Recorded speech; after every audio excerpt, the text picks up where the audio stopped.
এবং আপনাদের অনেকেরই কিন্তু আমার ব্যাকগ্রাউন্ড যেটাকে বলে সেটা আমাদের অনেক বেশি। এই কথাটা বলার একটা কারণ হচ্ছে যে আমাদের স্তুতির সংস্কৃতি থেকে বেরোতে হবে। ওই যে যেটা বলে তেল মারার সংস্কৃতি থেকে বেরোতে। এখন আপনি দেখছেন যে আগে আমি আসলে অন্য একজন উপদেষ্টা আসলে এখানে অনেক ফুলের স্তবক টবক দেখতে সবাই দাঁড়ায় আছে, এগুলো কিন্তু এখন থেকে নট অন। তারপরে এই যে আমি ওখানে আমরা এসব আশেপাশে আমি বলে না, নতুন যারা উপদেষ্টা আসছেন, তো আমরা একটা রক্তের ইয়ের উপর দিয়ে আসছি সবাই, তো আমাদের পক্ষে তো এই ধরনের এটা সাজে না। তারপরে আরেকটা জিনিস আপনি চিন্তা করেন, সেটা হচ্ছে যে যারা মুসলমান তারা আমরা নামাজ পড়ি, নামাজে কি বলি? সূরা ফাতিহা পড়ি। সূরা ফাতিহাতে কি বলা হয়? যে প্রথম লাইনে কি আলহামদুলিল্লাহ রাব্বিল আলামিন, সমস্ত প্রশংসা আল্লাহর জন্য। তো যদি তাই হয় তাহলে আপনি অফিসে এসে আপনার এই যে বসের প্রশংসা কেন করবেন, আপনার সচিবের প্রশংসা কেন করবেন? আপনি বলছেন যে আমার সমস্ত প্রশংসা আল্লাহর জন্য।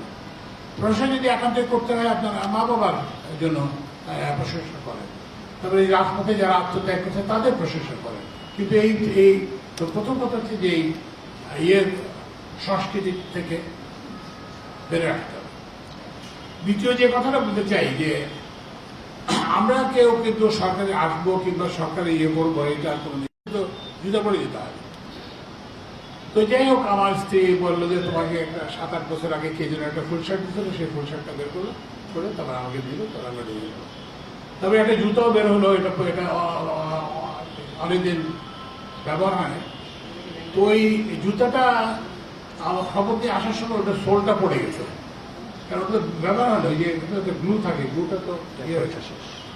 তো এই কথাগুলো বলার, তারপর আমি খুবই সাধারণ জীবনযাপন করি। আমি ওই বাজারে যাই, পেঁপে কিনি, তারপরে কি করে কিনে, তারপরে ওড়ানো গাড়িতে, তারপরে বড় গাড়িতে চড়া, এগুলো আমাকে আকর্ষণ করে। I was quite happy with that, fully content with the life, simple life that I had.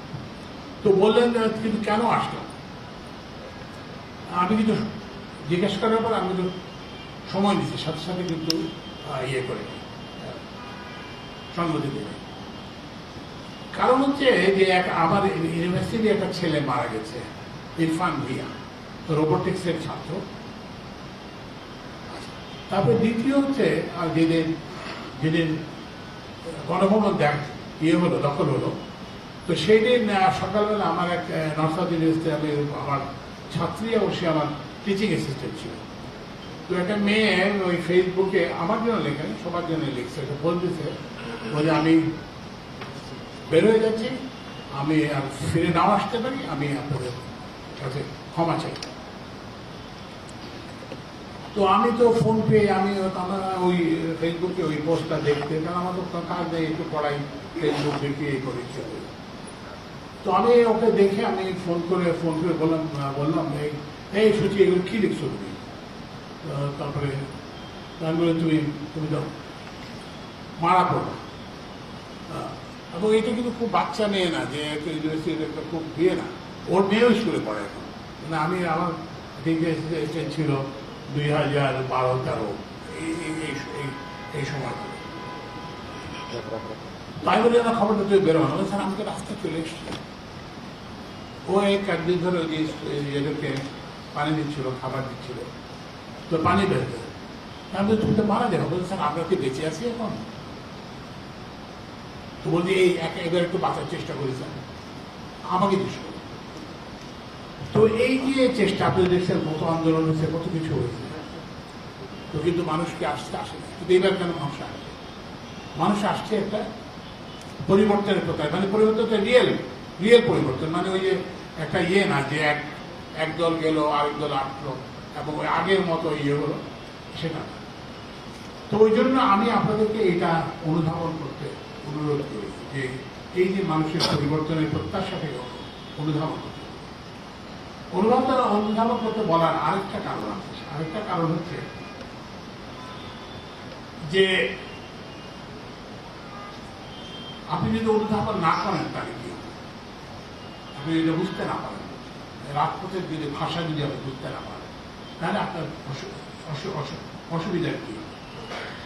আপনি দেখেন মাত্র কতগুলো ছাত্র নামছে, তাই না?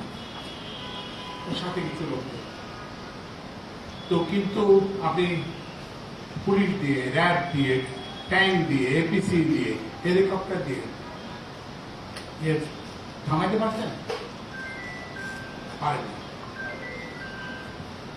তো এখন আপনি চিন্তা করেন, এর সঙ্গে যদি আমাদের গ্রামের কৃষক নামতো, কিংবা কারখানার শ্রমিকরা নামতো, তাহলে আমরা কোথায় দাঁড়াতাম? তো ওই জন্যই আপনাকে এই সরকারের পেছনের দর্শনটা বুঝতে হবে, এবং সেই অনুযায়ী আমাকে সবাইকে আচরণ করতে হবে। আপনারা দেখছেন যে কি বলে আমাদের সেতু ভবন জ্বালিয়ে দিছে, তারপরে যে আমার অনেক জায়গায় অনেক কিছু হয়েছে, কিন্তু আমার যেগুলো এখন দেখি Dhaka metro rail, Mirpur 10 station, Kazipara, প্রত্যেকটি জায়গায়। তো এখন আমরা যদি এখনো সচেতন না হই, তাহলে কি হবে? আজকে আমাদের অফিস আক্রান্ত হয়েছে, সামনে কিন্তু আমাদের বাড়িও আক্রান্ত। আমরা এই জিনিসটা বুঝতে চাই। তো এখন এখন তো ঠিক আছে, আমি এটা বুঝলাম। এখন হচ্ছে যে দর্শনটা বুঝলাম যে মানুষ প্রত্যাশা করে। এখন প্রত্যাশাটাকে আপনি কিভাবে মিট করবেন? এটা মিট করার জন্য আপনাকে প্রথমে যেটা ভাবতে হবে সেটা হচ্ছে আমাদের সমাজে মানুষ কি ভাবে, আমাদের সঙ্গে কি ভাবে মানুষ। পেট্রো বাংলা সম্পর্কে মানুষের কি ধারণা, বাংলাদেশ পেট্রোলিয়াম কর্পোরেশন সম্পর্কে কি ধারণা, সরকার সম্পর্কে কি ধারণা? এই ধারণাটা কি ভালো? আমরা কি জনগণের প্রত্যাশা পূরণ করতে পারছি? যদি জনগণের প্রত্যাশা পূরণ করতে পারতাম, তাহলে লোককে কেন রক্ত দিতে হতো? যদি জনগণের প্রত্যাশা পূরণ করতে পারতাম, তাহলে হাজার হাজার মানুষকে নেমে আসবে, লক্ষ লক্ষ মানুষকে নেমে আসবে। এই কথাটা আপনাকে বুঝতে হবে। তা আমাদের সমস্যাটা কি? আমি শুধু পেট্রো বাংলা বলে বলছি না, কিংবা বাংলাদেশ পেট্রোলিয়াম কর্পোরেশন বলে বলছি না। আমরা আমাদের জনপ্রত্যাশা মেটাতে ব্যর্থ হয়েছি কমপ্লিটলি। আপনাকে একটু আগে বললাম যে যেমন গ্যাসের কথা হচ্ছে, গ্যাসের অবস্থা কি? আমরা এখন যে কৃষি সবচেয়ে গুরুত্বপূর্ণ, আমাদের টেবিলে খাবার আসতে হবে, অন্য কিছু না হলে তারপরে চলবে, কিন্তু টেবিলে খাবার না আসতে তো চলবে না। তো এখন এই যে আমাদের যেহেতু হতে কি লাগবে, সার লাগবে। তো সার উৎপাদনের জন্য কি লাগে? গ্যাস লাগে। ইউরিয়া উৎপাদন করতে হলে গ্যাস লাগে। আমরা গ্যাস দিতে পারতেছি না। তারপরে এই জন্য কি করতে হচ্ছে? ঘাটতি মেটানোর জন্য আমাকে গ্যাস আমদানি করতে হচ্ছে। গ্যাস আমদানি করার জন্য কি লাগে? ডলার লাগে। আমরা ডলার দিতে পারতেছি না। গেল। বিদ্যুৎ খাতে আসে, বিদ্যুতের হাজার হাজার কোটি টাকা দিয়ে পাওয়ার প্ল্যান্ট করা হচ্ছে, কিন্তু কোন বিদ্যুৎ উৎপাদিত হচ্ছে না। কেন? গ্যাস। শিল্প কারখানা, আমাকে বিভিন্ন ব্যবসায়ী সংগঠনের যারা বিসিসিআই, এফসিসিআই সবাই দেখা করতে চায়। আমি লুকায় আছি মানে কি বলতেছি যে ভাই আর কয়দিন পরে। কেন? কারণ হচ্ছে শিল্প কারখানায় গ্যাস নাই। কারণ আমি জানি ওরা কি বলবে, এটা তো আমি জানি। তারপরে আমি একটু আগে বলছিলাম যে আমি মানিকগঞ্জে গেছি, মানুষ খুব ক্ষিপ্ত যে স্যার আমার কাছে যদি গ্যাস নাই, কিন্তু আমাকে এই গ্যাসের বিল দিতে হচ্ছে কেন? তো তাহলে আমাদের একটা সেবামূলক প্রতিষ্ঠান হিসেবে আমাদের যে সার্ভিস ডেলিভারি করার দরকার ছিল, সেটা আমরা পারতেছি না। এটা ঠিক কিনা? নাকি এটা কোনোটা এর কোনোটা তথ্য কি মিথ্যা?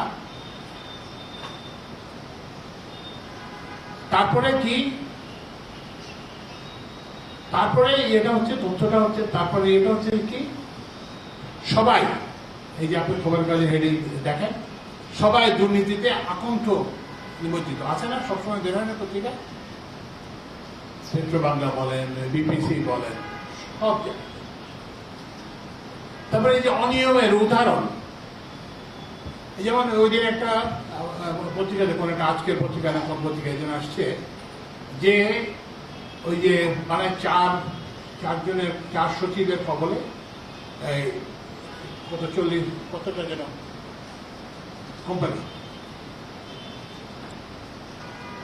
আমি একসময় বিদ্যুৎ বিভাগের সচিব ছিলাম এবং সেই সুবাদে আমি 8টা বিদ্যুৎ কোম্পানির চেয়ারম্যান ছিলাম। আমি জানি না, আমার বলছে স্যার আপনি পিজিসিবির চেয়ারম্যান, আপনি ওটা চেয়ারম্যান, স্যার মিটিং আছে তা আমি পাওয়ার গ্রিড কোম্পানি অফ বাংলাদেশে একটা সভায় গেলাম। তো সবাই একটা প্রস্তাব অনুমোদন করে দিয়ে আসলো সব। তবে 2 দিন পরে বিদ্যুৎ সচিবের হিসেবে আমার কাছে ওইটা যদি অ্যাপিল আসছে। তো এটা কি হয় যে আপনি একটা সিদ্ধান্ত দেবেন আবার আপনার তার কাছে আপনার অ্যাপিল হবে? তো তখন আমি প্রধানমন্ত্রী বললাম স্যার, তখনও ছিল ডক্টর ফখরুদ্দিন আমাদের সরকার ছিল। তাহলে প্রধানমন্ত্রী বললাম স্যার কিন্তু একটা কনফ্লিক্ট অফ ইন্টারেস্ট আছে, এখানে স্বার্থের সংঘাত আছে। তাই বললেন স্যার আমি সচিব হিসেবে তো আমার এইসব কোম্পানিতে থাকা, চেয়ারম্যান হিসেবে থাকা সমীচীন না। আমি তখন আমাকে তখন স্যার বললেন ইয়ে করো একটু থামো, আমি আজকে দিতেন। আমি আমাকে স্পেসিফিক এক্সাম্পল দিল, না থাকো তুমি একটু এটা রিঅর্গানাইজ করো। তারপর আমি সমস্ত কোম্পানিগুলো থেকে আমি ইয়ে করলাম। আমার কিন্তু ওই কি বলে 5,000 টাকা কি একটা মিটিং, বোর্ড মিটিং গেলে পায়, তারপরে রিক্রুটমেন্ট করে দেয়। আমার কিন্তু 70-80 হাজার টাকা নেই, আমার বেতন থেকে বেশি পরিমাণ টাকা কিন্তু নাই। তো আমি বললাম, লিখে দিলাম যে এখন থেকে এই বিভাগের মানে বিদ্যুৎ বিভাগের সচিব কোনো কোম্পানির চেয়ারম্যান হবে না, কারণ ওই দিন দিলাম 7 এখন এসে দেখে আবার সেই একই জিনিস, বিদ্যুৎ বিভাগের সচিব সব চেয়ারম্যান, এনার্জি বিভাগের সচিব এনার্জি বিভাগের সব কোম্পানির চেয়ারম্যান, তারপরে বিপিসির চেয়ারম্যান ওনার সব কোম্পানির চেয়ারম্যান। আমাদের চিন্তা করতে হবে, বুঝতে পারছেন, যে একটু আমরা একটু ঠিক যে আমরা কাজটা ঠিক করতেছি। এবং আমি আপনাদেরকে সাংবাদিকদের মাধ্যমে এটা জানিয়ে দিতে চাই যে আমরা অচিরেই এইসব যেসব বিদ্যুৎ এবং জ্বালানি খাতে যেসব কোম্পানি আছে সেগুলোর চেয়ারম্যান আমরা বদলে দেব। ওই সচিবরা কোনো কোম্পানির খুব অপরিহার্য না হলে সচিবরা কোনো কোম্পানির চেয়ারম্যান হবে না। তো ওই জন্যই মানে আমি তো আপনাকে দেখে আমি ওই যে সরকারের এই যে নথির আমি তো গোপনীয়তা রক্ষায় প্রতিশ্রুতিবদ্ধ। যেখানে হাত দিচ্ছে একটা করে অনিয়ম পাচ্ছে, যেখানে হাত দিচ্ছে একটা করে অনিয়ম, যেখানে হাত দিচ্ছে একটা করে অনিয়ম পাচ্ছে। এই যে মানুষ যে নেমে আসছে এটার কারণ হচ্ছে, তারপরে যে দুর্নীতি, ওই যে এখন তো শোনা যায়, এখন আগে শোনা যেত যে পুলিশ দুর্নীতি করে কিংবা কাস্টমসের দুর্নীতি করে। এখন তো সবাই আমাদের এক আছেন, আমি নামটা বলবো না, বিখ্যাত ইঞ্জিনিয়ার, খুব নাম করা। তো একবার যখন বেরোলো যে ওই কাস্টমসের পুলিশের এটা বেরোলো, বলতে আর ইঞ্জিনিয়ার তো নামেই নেই এখনো মাঠে। ইঞ্জিনিয়ারদের দুর্নীতির খবর যদি বেরোয় তারপরে তো এটা হয়। আমি একটা ঠাট্টা করবো। তারপরে যে বলা হচ্ছে যে পিয়ন, একটা পিয়নের কত 100 কোটি টাকার কথা বলা হয়। এখন আমি আপনাদের মেহরবানি করে অনুরোধ জানাই যে এইটা কিন্তু আর